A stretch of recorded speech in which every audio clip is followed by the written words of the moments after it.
there. This is Daria DiGiovanni, and this is another broadcast, I guess we could call it, of Conservative Divas in Action. And here we are at Heron Day at the Marriott, anxiously awaiting Vic Morris. And we're not sure exactly what's going on, but that's an event that's been sponsored by our friend Karen Hoffman at DC Works for Us. And I'm here with Lou Alterio, who is here to sing for us this evening. National Anthem. Okay, Lou. And I'm happy to be here. Yeah. And why don't you, I guess, share your thoughts. I mean, we were just talking a little while ago about how it seems like we've all been working so hard towards November of 2010, and now it's a couple of months away. So what are your thoughts on the upcoming Florida primary and our chances in November? I'm looking forward to, I'm looking forward to the results. I've been busy this whole week and throughout the rest of this week, and every day I'm singing the national anthem at some events. So even though I'm not directly involved in any individual campaign, I'm definitely looking forward to Tuesday. Me too. And Lou, as many of you will recall, was a guest on my show, the Liberty Belle Hour, back in January of this year, when I was on with WAFS TV, which I'm really sad to report had to close down, but I have since switched the Liberty Belle Hour over to Blog Talk Radio, and that airs Thursday night, 6 to 7. So we'll have to have you come back, Lou. Absolutely. The acoustics might not be as good, but we'll make the best of it. So we're very happy to be here, and we will continue in a little bit, but of course we're going to go find some other people to talk to. Okay, I'm here with Jessica Johnson Dornblazer, the activist, investigative diva extraordinaire, our favorite diva in Florida, and certainly in South Florida. So Jessica, I hear that you were up to some pretty important activities today. So share. We did the precinct walking thing on Sunday, but let our viewers know what you were up to today and how you were helping out our country. Lots of phone banking. I have been on the phone all day today. I made about 200 phone calls today. We walked last night with Kathy in Kathy's neighborhood. We did about 80 homes last night in a 2-hour span. But I mean, wow. The last couple of days we've been just precinct walking, phone banking. I think since the last couple of months I did 2,000 houses, precinct walking, and about 4,000 phone calls between Column and Cotcam and Rubio. So I'm just trying to get all of the Republican candidates, specifically the ones that are haters.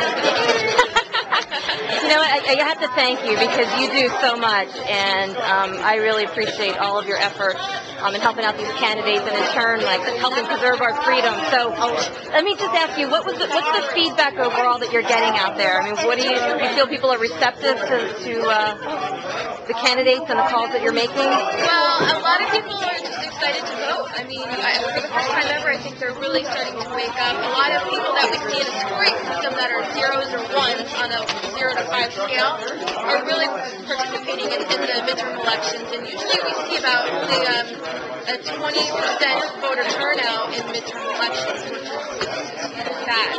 Right. So, but right now we're seeing a lot of people that don't usually go out and vote in primaries, that are ready to vote, that are ready to get out there. I'm not really necessarily sure who they're going to choose as far as the Republican primary is concerned, but quite honestly, like I always say, our worst candidate is better than their best.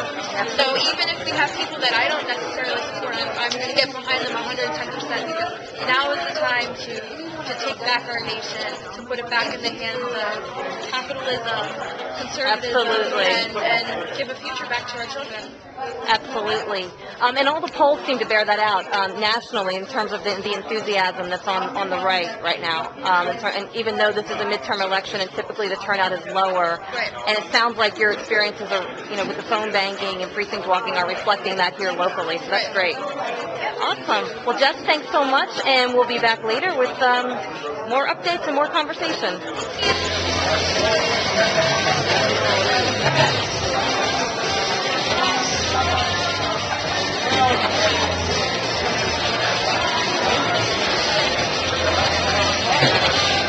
Okay, so I'm here with Robert Lowry, candidate for Congress in Florida's District 20.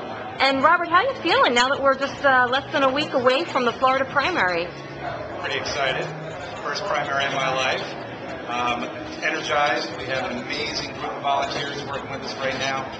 I am so blessed. I was just commenting to my wife on the way up here that the friends that we have today that we didn't even know a year and a half ago mean so much to us now. That we have a common belief that this country is still the greatest country on the planet. All we have to do is pull up our bootstraps, come together as Americans, and keep it strong.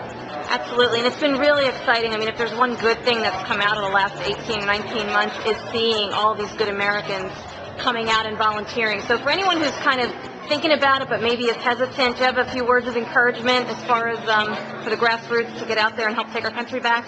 Well, the grassroots is out there. The silent majority has definitely woken up. What that concerns me is what happened today by Nancy Pelosi today, when you hear 67% of the American population do not want a mosque built in New York City, yet she wants to investigate who's opposing it. This is just a symbol of the arrogance of Washington, D.C. when she says she's going to paratroop in over the people opposed to the health care bill, or you have to read it, vote for it to find out what's in it. Yes. That kind of arrogance, American people are not going to tolerate anymore, and that's why you have a room full of people in there this evening, because they might not understand all the intricacies of every bill, but they understand the underlying theme. That black shroud being placed over our liberty is affecting each and every single one of us. So it's exciting to see people come out for the first time. In our meet and greet last night, I had a room full of people that had never been to a political event before, but we all have a common history called America, and we all want to preserve what made America great. Absolutely. And what is your website for anybody that wants out there that wants to learn more about you? Great. It's LowryForCongress.com, and I spell my last name Lowry for Congress.com. All right, Robert, thank you so much for your time, and good luck to you. We're all pulling for you on Tuesday. Thank you. Take care. Okay, so I'm here with Joe Kaufman of Americans Against Hate. And Joe, first of all, before I ask you questions about the proposed mosque at Ground Zero, tell us a little bit about your organization for anyone who doesn't know. Our organization has been around since August of 1998. We fight against all types of bigotry and hatred. A good part of our organization since 9/11 has been focused on the issue of terrorism, and that's pretty much where we've been ever since 9/11. Okay, so tell us your thoughts now with this latest.